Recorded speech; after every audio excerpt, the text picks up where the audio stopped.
એ લોકો રાત્રે આવે છે ટુકડીઓ સાથે અને મારું અપહરણ પણ કરે છે આ લોકો, અને મારું અપહરણ કરી મને મારી અને અન્ય જગ્યા ઉપર લઈ જાય છે. અને એમાં ભરતભાઈ મારો મોબાઈલ આંચકી લે છે, જયરાજભાઈ જે છે એ મને ગાડીમાં નાખી દાદુ આહિર કરીને છે ગુંદરણા ગામનો, તે મેં મીડિયા સમક્ષ ઘણા બધા મિત્રોને એના ફોટા વિડીયો રેકોર્ડિંગ આપેલું પણ છે. તો મારો આ 18 વર્ષને એવું આહવાન છે કે આવા નાના સમાજની સાથે થઈ રહ્યું છે, તો આ સમાજની માલ પર નાના સમાજનું કોઈ નથી ભાઈ. તો મારા જેવા નાના માણસનું આ લોકોએ જો મકાન પાડી દીધું હોય, અપહરણ કરી લીધું હોય, અને મને 15 દિવસ સુધી બગદાણા પોલીસ સ્ટેશનના બેડામાં બેસાડી અલગ અલગ આટીગુટી વાળા પ્રશ્નો કરી આજ દિન સુધી મારી ફરિયાદો દાખલ નથી કરી સાહેબ. નામ જોગ એમાં બગદાણાના પીએસઆઈ તરીકે વ્યાસ સાહેબનો રોલ છે, મહુવાના ડીવાયસપી તરીકે સરવૈયા સાહેબનો રોલ છે, અને ભાવનગરના એસપી જે અગાઉ હતા એમનો પણ રોલ છે સાહેબ આમાં. કારણ કે આ મોટા માથા છે એ જ એને પેટ ભરીને ખવડાવે છે બધી રીતે.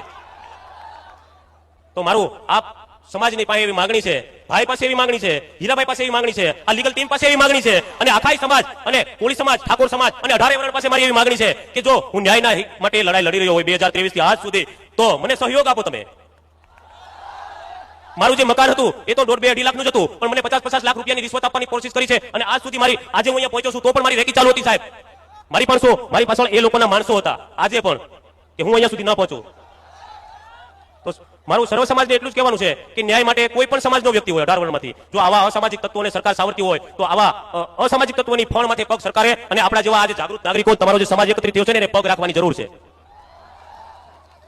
વિશેષમાં વધુ કઈ નહીં કહેતા હું તમામ પાસે મારી આજે વેદના છે, મેં તમને ટૂંકાસારમાં કીધું છે, મારી પાસે 87 પાનાની અરજીઓ છે સાહેબ. મેં બગદાણા પોલીસ સ્ટેશનથી લઈ અને રાષ્ટ્રપતિ સુધી ફરિયાદ કરી છે, આત્મવિલોપનની પણ અરજી કરી છે, છતાંય મને આત્મવિલોપનની જે ફરિયાદ છે એમાં તાત્કાલિક ધોરણે ડિટેન કરી અને મહુવાની જે કોર્ટ છે તમે પિક્ચરમાં જોયું છે કે રાત્રે ને દિવસે ખુલી રહી, પણ મારી જે ઘટના બની એમાં છેલ્લા 8 થી 9 દિવસ સુધી રાત્રે ને દિવસે કોર્ટ ચાલુ હતી